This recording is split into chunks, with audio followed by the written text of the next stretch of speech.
A while back, times were rough, and hunger beset me. I managed to get a job at a local newspaper writing celebrity notes. I was annoyed to deal with my boss's pressure. My notes were not what she expected, but I was also frustrated with myself for not giving up a job that I wasn't interested in. At that newspaper, I met a woman who recommended I read the Spanish writer Angeles Vicente. One day at the cafeteria, we read a story called Vultures, which I liked, but I didn't think more about it. I remember that one day the woman came with a book by Angeles Vicente called Shadows, Psychic Stories. She asked me to guard it by keeping it in my backpack, but she never came back to claim it. Soon after I quit that job, I did not say goodbye, and I forgot the woman and the book. Months later, I got a job at another newspaper that required I write a cultural note for the next day. I was free to choose the subject, but I couldn't think of anything. With all my creditors harassing me, it was hard to concentrate. Looking through the mess in my living room for inspiration, as I dug through scattered books and papers, I suddenly discovered Shadows, the book I kept for the woman from my last job. I cleaned it up a little and began to read. Alone in my room, where the last rumors of the night reach, I am sick and sad, thinking of bitter and gloomy chimeras. Upon evaluating my life, I want to decipher the enigma of my thoughts. I first looked at the words with disdain, but slowly I became more and more drawn into it. Before sunrise, I was finished. In the early morning sunlight, I sat in front of the screen and tried to write, but I couldn't. I was tired, so I tried to sleep, but my head kept buzzing. Finally, I closed my eyes and forced myself to dream. Often my dreams are filled with images that pass from one scene to another without a face or a clear sound. But this time, it was different. First, I dreamed of a woman in an old psychiatric hospital. She told me about a spirit that haunted her. The ghost wanted to force her to use her hypnotic powers to harm people. "Get me out of here," the woman screamed. I saw her anguish and the panic it caused when no one believed her. She felt trapped. I told her to tell the doctors that her insomnia was causing her temporary insanity. Then the scenario changed. We were in a kind of operating room. A doctor was doing surgery on a man's skull. The patient was awake. It seemed that his will was overwhelmed by a power that did not allow him to fight. My heart was beating fast, my breathing was agitated, my whole body was strained. I got the feeling that I was next. I couldn't move. "I'm going to turn you into vultures," the surgeon murmured. I was still stunned. I screamed without being able to open my eyes. Then a woman grabbed me by my arm, pulled me away, and we ran out of that sinister operating room. "I'm Ángeles," she told me, "and you're a part of stories you still don't understand." I tried to look at her face, and then suddenly, I recognized her. When we stopped running, I asked her, "What happened after 1920? Where did you go?" "I went looking for more stories," the woman replied. "I experimented with occult sciences. I tried to reincarnate at free will, but something failed and I entered the wrong portal." "What went wrong, Ángeles?" I asked her. "You wouldn't understand," she replied. She smiled at me, and then she pushed me. I fell into a vortex. I felt emptiness and panic. I woke up screaming and covered in sweat. With my heart pounding, I sat in front of the screen and began to write the cultural note. The theme was Angeles Vicente and her strange narrations. Then I wrote this story so as not to forget my dream. and to remember Ángeles.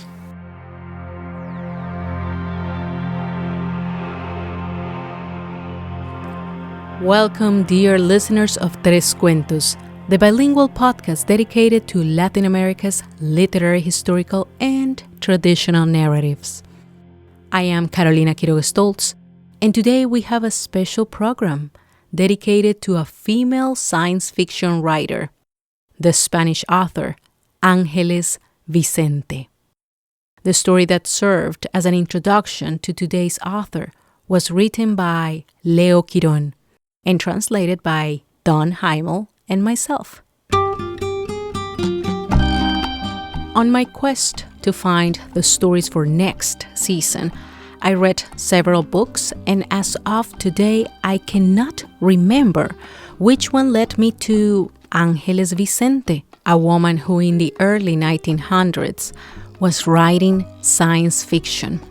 My lack of good memory may seem like an omen announcing that Vicente's life was an incomplete puzzle. The truth is that after retracing my reading steps, I still have not found in the books that I read, or perhaps I misplaced the book, the name of Ángeles Vicente. It is as if she appeared in a dream and whispered her name. The next thing I knew, I was looking her up, downloading her book Vultures, Vultures, and submerging myself into her world. Moving on, today's episode is loaded with good, intriguing drama. After Don Heimel reads today's suspenseful story, in the comments, I will share the latest news about our program, which in a way is kind of going through a transformation. Finally, we will have an interview with one of the editors of the book Cosmos Latinos, Andrea Bell. So, let me open the door leading to the rabbit hole that is the literature of Ángeles Vicente. However, I am afraid there are no magic pills or friends across the mirror. Vicente's world is one from which you may not come back the same. At least, we know she did not. A man and his friends are led into a place where a mad scientist is determined to free man's spirit by transferring it to a body that can fly. Vultures by Ángeles Vicente, read by Don Heimel. We follow him in silence, holding hands. We enter an empty pig pen with chipped walls and large windows with no glass or wood. It was dawn.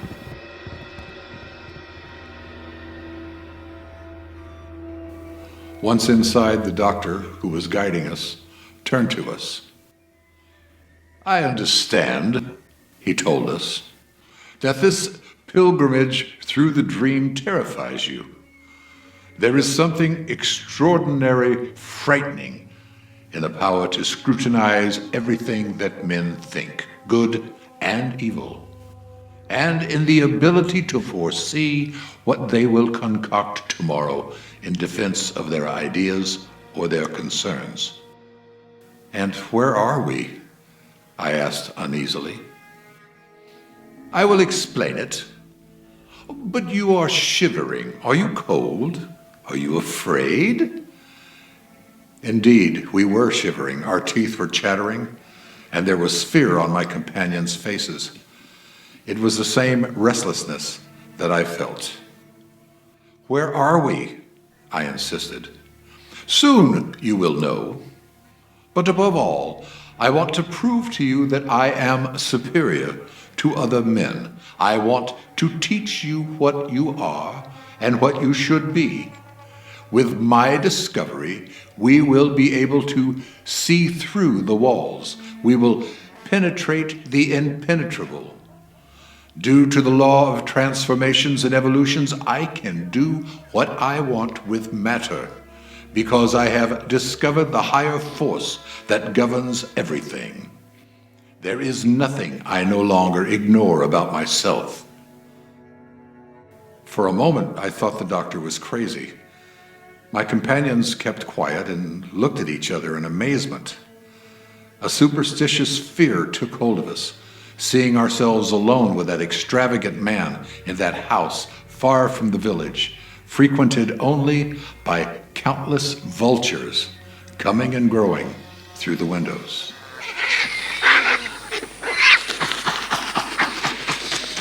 Do you understand me? Do you realize the importance of my discovery? The doctor continued. No more thieves, no more murderers, no more punishments. All diseases will be eliminated because their cause will be known. And once the reason is avoided, there will not be any consequences. In an orderly manner, psychological and neurological abnormalities will cease in a way that there will be a remarkable increase of good sense and perfection. Isn't that enough? I thought that the doctor suffered from monomania. For the past 2 weeks, he had followed me around talking about his remarkable discovery. If only that were possible. It is true that... But my thoughts were interrupted. The doctor opened a door almost hidden in the wall, and with the most innocent tone of voice, he said, "Come."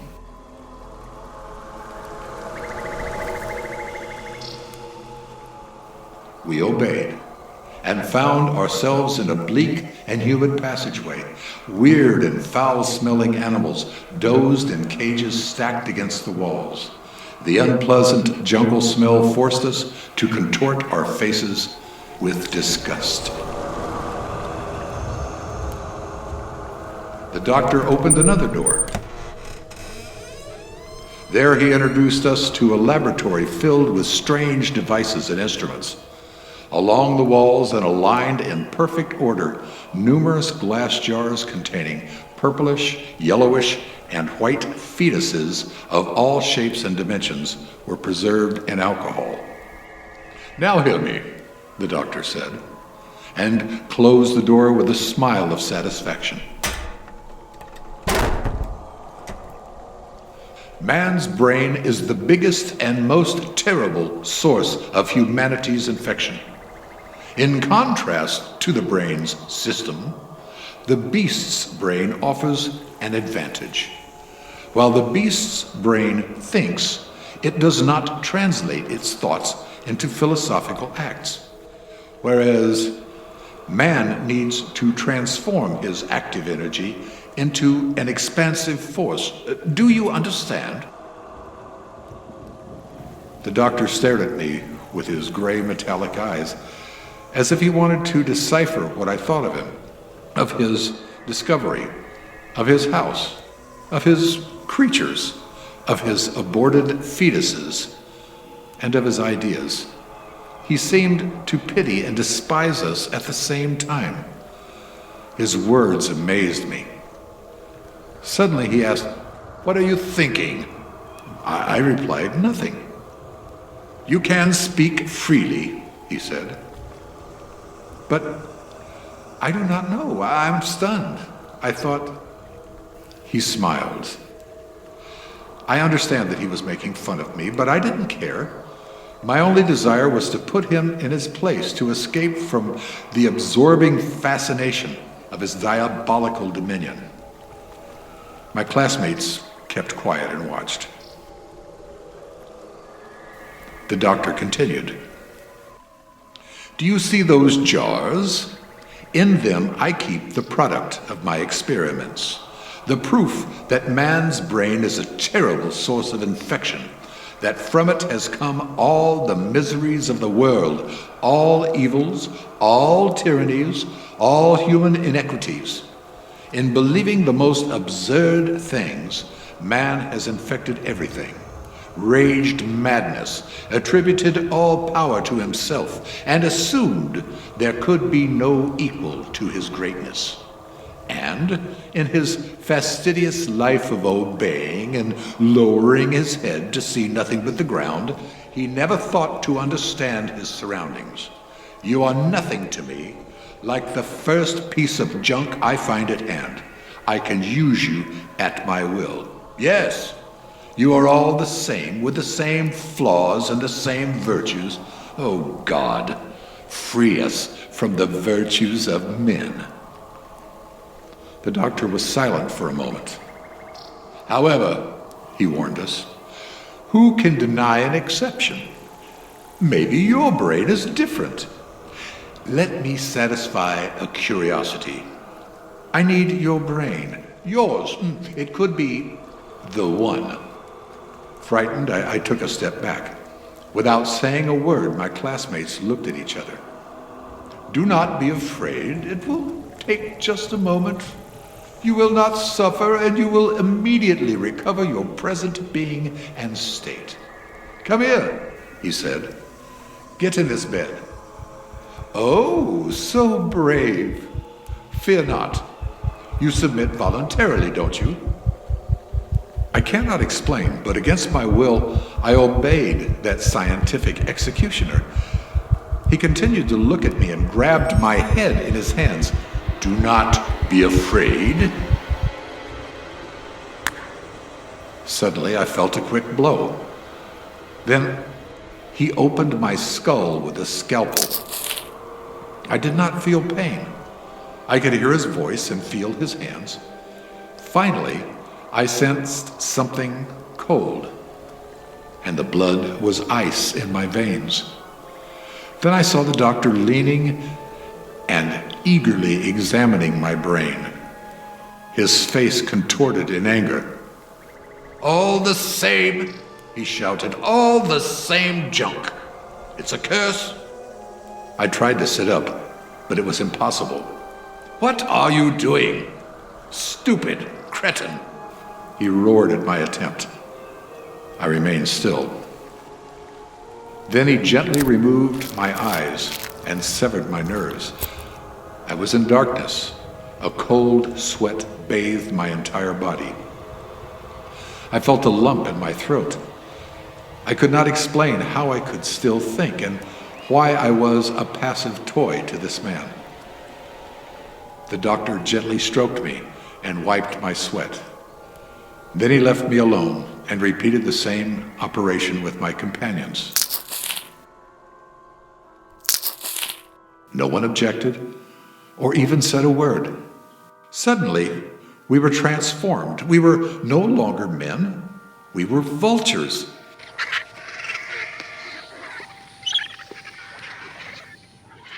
We felt endowed with a special lightness, with a desire to communicate, to speak with each other sincerely. We felt the need to fly, to spread our enormous wings into that wonderful immensity. We didn't think. We let ourselves be carried away by our newly awakened and more perfect senses. We rose higher, higher, higher, to the very top.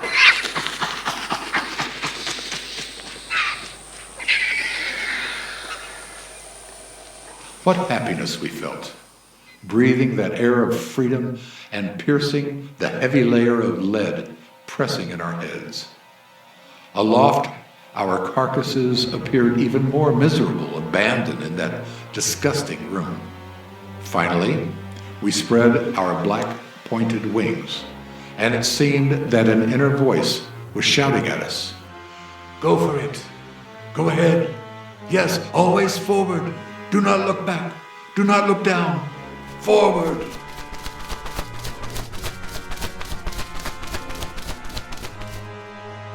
Our excitement was ended by the doctor, who demanded our return with an imperious gesture. We obeyed and descended. Then he ripped off my wings, put my eyeballs back in their sockets, and after repairing my skull, helped me get up and said, Look, your body is a machine, nothing more than a machine. When your spirit leaves your body, you will become a vulture, a mouse, any animal. The structure of your body is not important. Your essence lies in your spirit, and your spirit is a force adaptable to any engine. You can leave now. He accompanied me to the door, and once there, he looked at me with an air of compassion. "You are restored," he exclaimed. "Your freedom lies along this path. Follow it, and if someone gets in the way, fight with your teeth. They are not only for eating bread."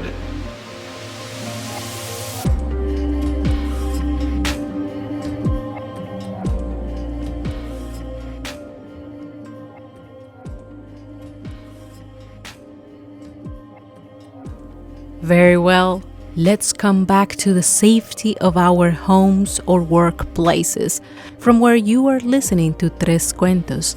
We can only hope that no mad scientist is, as we speak, performing crazy experiments to either transform or destroy humanity. The truth is that the Spanish author Angeles Vicente wrote other stories that could compete with some of the most apocalyptic movies seen these days, but I chose Vultures because in a way it served as a transition from our last season on science fiction to what's coming in September. That is fantastic Latin America. And when I say a transition, I also mean what is going to happen to the program.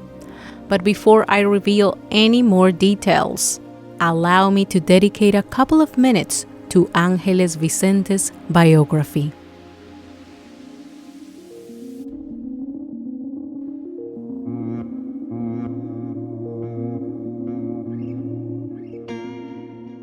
Vicente was born in Cartagena, Spain, in 1878. Along with her family, she moved to live in Argentina in 1888. The family lived in Argentina for 18 years. There, Ángeles Vicente married Cándido Elormendi, chief of police of the Argentinian province of Formosa. The union allowed Vicente to travel throughout El Chaco region and later capture her experiences in a series of short stories called American Frames, published in the newspaper El Imparcial between 1913 and 1915. A curious fact about Vicente is that she was a Mason. In an article published in 1901 in the Argentine newspaper Caras y Caretas, a picture of Ángeles corresponds to a report about the first women Mason lodge. Apparently, she was the founder. Ángeles returned to Europe in 1906 and lived in Milan until early 1907. It is from that Italian city that Vicente writes 3 letters to Don Miguel de Unamuno, the author we presented in episode 40. In 1907, she moved to Madrid and wrote for newspapers and magazines. There she published her first novella, Teresilla, which reflected the author's predilection for reading, music, her initiation into spiritualism, and women's rights. Between 1907 and 1910, Vicente published another novella, Cécé. It was very controversial at the time. She also wrote 2 more books of short stories, Vultures and Shadows, psychic stories. The last 2 collections reflect the writer's fascination with science fiction, fantasy, and spiritualism. In 1916, Ángeles Vicente returned as a widow to Argentina, as is reported in her immigration entry papers. There, Vicente collaborated with other Argentinian newspapers until the early 1920s. But soon after the turn of the new decade, Ángeles Vicente's trail grows cold. I wonder if her disappearance had something to do with the occult sciences that she seemed to be fascinated by. Remember that she had been a Mason. So I can't help but to ask, did she free herself and fly away like a vulture? Or did she find a portal to another dimension? We will never know.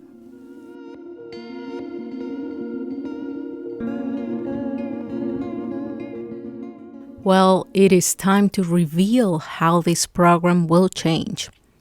To understand our reasons for this new way of doing things, I will share a bit of our background story. Tres Cuentos initiated in 2018 as an effort to promote and showcase Latin America's traditional narratives. If you check the first 6 seasons, that is the first 18 episodes, we covered everything from spooky folklore to mythology to historical fiction, and even a season on children's stories. But things changed in 2019. During that year, the program was awarded 2 national grants from Alternate Roots and NALAC, the National Association for Latino Arts and Cultures, to develop 4 seasons, that is 12 episodes, on Latino literature and history. From July 30 to August 28 of the same year, we released the first season under both grants on Latino authors. Honestly, I was not expecting much of a change in downloads, but I was wrong. After I published the last episode of that season, I went back to Colombia to visit my family. When I returned to the States, I couldn't get back to the program because we were moving from Texas to Georgia. The move took us almost 3 months. We lived like gypsies in so many places, but I will spare you the details. Then in October, I checked the podcast's numbers. I was stunned. The episodes on the last season were soaring. A couple of episodes were reaching 3,000 downloads. I thought I had been hacked. After checking and double checking, I came to realize that presenting literature pieces had been a game changer. The next 3 seasons confirmed my suspicions. They all did just as well. So, why are we making changes again? Well, what happens is that I have been wearing most of the hats in the podcast's production. To make matters worse, I got a bit ambitious with the commentary part, and that segment turned out to be quite exhausting to research and write. By 2020, I still love what I'm doing, but I also think it is too much, and I either need a drastic change or turn the switch off. Thankfully, the same year, Tres Cuentos is selected to go under an intensive 3-month training by the PRX Google Podcast Creator Program. Yet, because we were in the last cohort, we had to wait until the summer of 2021 to fully envision the future transformation. The training program was a blessing, but a lot of work, and it meant hours of soul searching. The exercises led us to reflect on how and why the program needed to change its modus operandi. We realized that the team needed to grow. So now there are 4 of us, Don Jaimel, Leo Quiroga, Alexa Jeffries, and myself. I hope Alexa's name rings a bell because she collaborated with us last season. After that, I invited her to join us as a part-time translator, and I am happy to say that she gracefully agreed. Yet, those are the easy changes. As I mentioned, I was doing the heavy lifting, in part because I was the only bilingual member who had knowledge in audio editing, graphic design, and web managing. So, after putting the production of the podcast in a very detailed workflow, reality hit me. The program had become a giant, and I'm only 5'2". So we thought about doing the show only in Spanish. Then we considered getting rid of the commentary. But after conducting a survey with our listeners, and I am very grateful to those who responded because they helped us see the light. Like in the story of Angeles Vicente, we're going to transform the program into a format that can fly. That is easier to produce. The show will remain bilingual, but will lighten the commentary and change the season's format. Starting in September, we will expand the number of stories per season, and the episodes will contain the narration and biographical data of the author or culture that was presented. This means that a season can have as many episodes as we want, and that we are putting on hold the research analysis that we use to present after each story. Our goal is to lighten the program and invite the audience to reflect more on the stories and participate. In addition, during each season, we will be releasing episodes weekly, on Wednesdays in Espanol and Thursdays in English. And this is not all. There is one last change: our name. After much consideration, we decided that the program has evolved so much since 2018, and Tres Cuentos no longer reflects where we are and where we are heading. So the name is changing, but don't worry, this will happen in 2022. In the meantime, we are honing details and planning a relaunch. We would not be where we are if it weren't for you who have listened and shared the episodes, for your sweet comments and reviews. And because we know you appreciate the program, we want it to be better and better. And so, this will be the last episode presented in the old format. We are grateful to you all for your patience, encouragement, and suggestions. Please do not hesitate to continue writing to us, letting us know how you like the changes.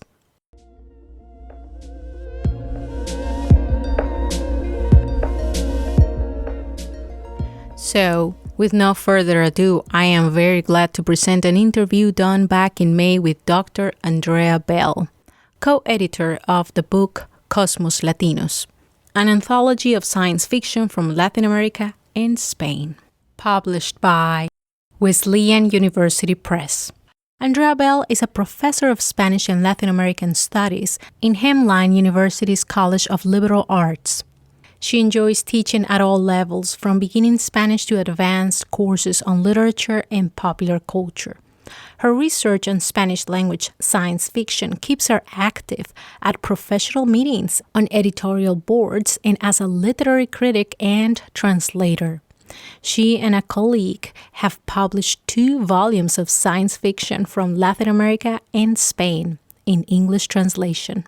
Bell travels frequently to Latin America and has taken Hemline students to Chile and Argentina. How cool is that? Her BA in Spanish and German is from Whitman College, and her master's and doctoral work in Spanish and Latin American Studies was completed at Stanford University. I am sure you are intrigued about Andrea Bell, so let's welcome her.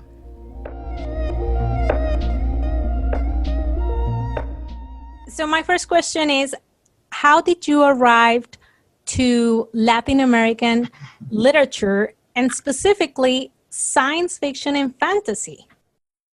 Well, I am a college professor. I teach Spanish, so I did literary studies as part of my degree.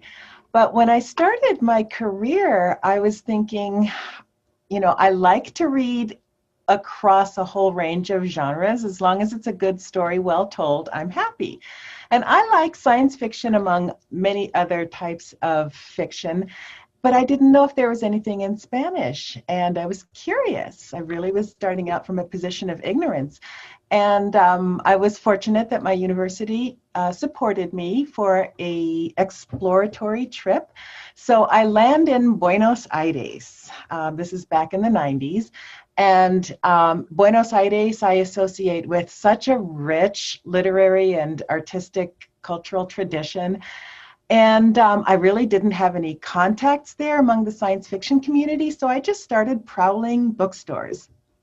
So I'm going to some of the more, prestigious bookstores in the heart of Buenos Aires, and I'm asking if they can help me find the science fiction. And, it's interesting, Carolina, that I would get a sense that I had crossed over into a territory that the salesperson wasn't really very confident about. And maybe this sense that science fiction belonged to a genre that didn't really that was maybe a little bit inferior or less associated with the notion that Buenos Aires had of its literary self. Anyways, I would find myself in parts of the bookstore where I would see translations of some of the bestsellers, like the classic ABCD, Asimov, Bradbury, Clark, and Philip K. Dick. And only occasionally would I see a writer with a Hispanic last name, but it might have been a bestseller from Spain rather than a regional author. So I was left puzzled, and I bought things on the salesperson's recommendation, and they didn't quite match up with my sense of what science fiction was, spaceships and, alien encounters and all sorts of tropes like that. Anyways, let me fast forward a bit. One day I found myself wandering around in one of those shopping plazas, lots of long passageways with small shops. And I wandered into a comic book store. And there, pinned to a bulletin board at the back of the shop, was an announcement on this little piece of paper of the weekly meeting of the Buenos Aires Science Fiction Fan Club or Reader Club at a specific bar, starting at 9:00 at night. And so that was how I finally made personal connections with people who read and wrote science fiction that was regionally produced. So that was my first introduction, and those first contacts put me in touch with people in other countries. And they are contacts without whom my work would have been impossible. And really, I owe a huge debt to, even today, I still work with some of the people that I met back in the bar on that trip. So it was, curiosity and support and a little digging around. Nice. That's a great story. And how long was that? That was back in the 90s, in the mid-90s. And my first book, Cosmos Latinos, came out in 2003.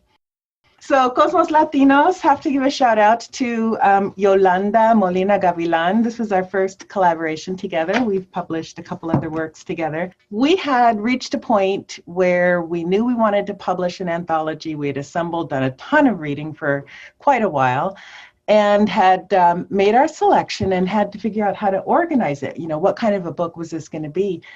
And so what we went for was to tell a couple stories.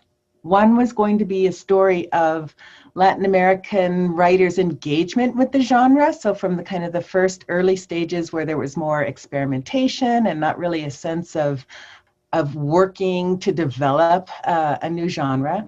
And then through into the next century, and kind of the latter part, mid part of the 20th century, where you get the first explosion of fandom and of writers speaking to each other, and of publishers, right, who specialize in science fiction, and fan magazines and contests, stuff like that, and then into the 21st century. So it was both arranged chronologically to give an overview of Latin America's engagement with science fiction, and it was representative. So over the course of the book, we have 9 different countries represented, over 100 years of writing. 4 of the writers are women, and a whole range of themes. So, we wanted it to be appealing both to just the general public who might be looking for something to use in the classroom. And I love the story that you picked for your podcast, Mechanopolis. Really good choice. It is one of my favorite, although it was really hard to choose. For us, it's one of the stories that starts out Cosmos Latinos. And it's an example of the early engagement of what science fiction was capable of doing, but in the hands of writers who maybe used it every once in a while to serve a particular message or aesthetic need. So, as you know, Miguel de Unamuno, who wrote Mechanopolis, he was not a science fiction writer. He was one of the great philosophical writers of his generation, but he saw in kind of the emerging science fiction certain tropes that he could use for his existential exploration, right? So you have the trope of the traveler who gets lost in an alien landscape, right? Very much out of science fiction. You have the trope of the machine, right, who replaces human labor. You have the science fictional nightmare of not knowing who's in control, right? And having the powers behind Mechanopolis, they're invisible and they seem immutable. So, lots of things about science fiction that allowed Unamuno to explore that kind of anxiety and distrust around science and technology that was being felt in Spain in particular at the time. Anyway, so it's a good story on its own, but it's also just a beautiful way of looking at anxieties that we still engage and still concern us today, right? Yeah, that I totally agree. Sounds like a prophecy. I have another question. Mm-hmm. How do you feel that science fiction is taught or explored these days within Latin America? And have we made any progress? Are we still kind of like foreign to that type of literature? Well, that's an interesting question, and I can speculate a bit. I have seen on my more recent trips to particularly Chile and Peru that science fiction has a place in the academy. So I've seen graduate programs that teach science fiction. I've seen people who were writing master's and doctoral dissertations about science fiction works and themes. There's a university in Chile that is where one of the faculty members is somebody who's also the head of a major publishing house that's very active right now in publishing regional science fiction. So it's entered the academy along with other popular culture studies. How it's being taught? Tell me more about what you mean by that. For instance, the idea I have in my head is that normally when someone goes to study literature or that they are exploring Latin American literature, I feel like in the curriculum, that's not one of the bullet points. I would think they normally try to go to Gabriel Garcia Marquez, or like, the classic or that they consider more representative of what they think is Latin America. Okay, so you were asking about how it may be taught. I always look on science fiction as a literature of ideas, right? And maybe that's where my interest in it lies. So, of course, I can't speak authoritatively about the curriculum, especially for public schools in Latin America, but I do know that when instructors are looking for texts that explore ideas that students care about, oftentimes science fiction is a great portal for that because it's something the students will read. It's something that they talk about outside of class. So there's that whole rich world of, the online chat groups and the fandoms around certain franchises. So whether you're talking about something that was produced outside of Latin America, but is still consumed and understood within a context in Latin America, or something that's written by a regional writer who knows regional histories and concerns, it's a great way to get at ideas and to engage students. So there may not be classes on science fiction, but I bet you there are classes where science fictional texts are utilized. Awesome. I like that idea. That science fiction proposes and then exploring ideas too. Awesome. We got it all covered unless there's something else you would like to share with us, maybe perhaps some of your favorite authors or stories. I would like, if I can indulge in a few recommendations, I'd like to tell you readers about the third collaboration that Yolanda and I just finished, and it's coming out this summer, or I don't know about this summer, it's coming out sometime, hopefully this year. And the reason I want to tell your listeners about it isn't just because I was involved in it, but it's a really interesting novel. So it's called Natural Consequences, It's a short novel. The writer is Elia Barceló. She's from Spain. And it's short, it's funny. It really engages social questions that we are grappling with now, everything from how to create identity that's not linked to binary language or to binary sense of roles in reproduction, autonomy of your own body. Because in a nutshell, let me just tell you what it's about.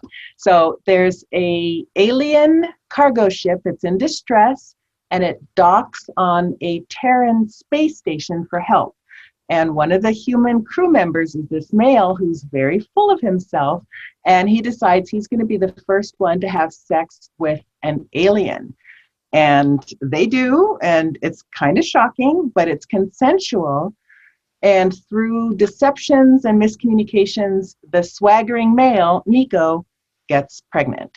So that's the event that puts the rest of the story in motion. Like I said, it's funny. It has all sorts of observations about alien culture, about non-binary language, which as a translator was really fun to grapple with, and just about legal and social identity around our reproductive functions. So really good read, Natural Consequences.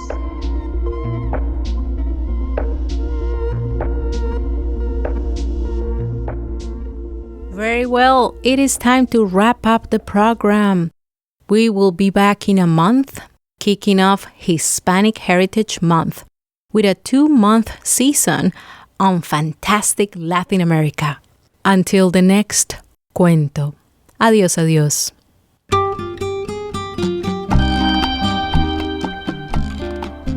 Tres Cuentos is an exercise of creative writing, researching, and retelling. This podcast was produced, recorded, and edited by Carolina Quiroga Stoltz.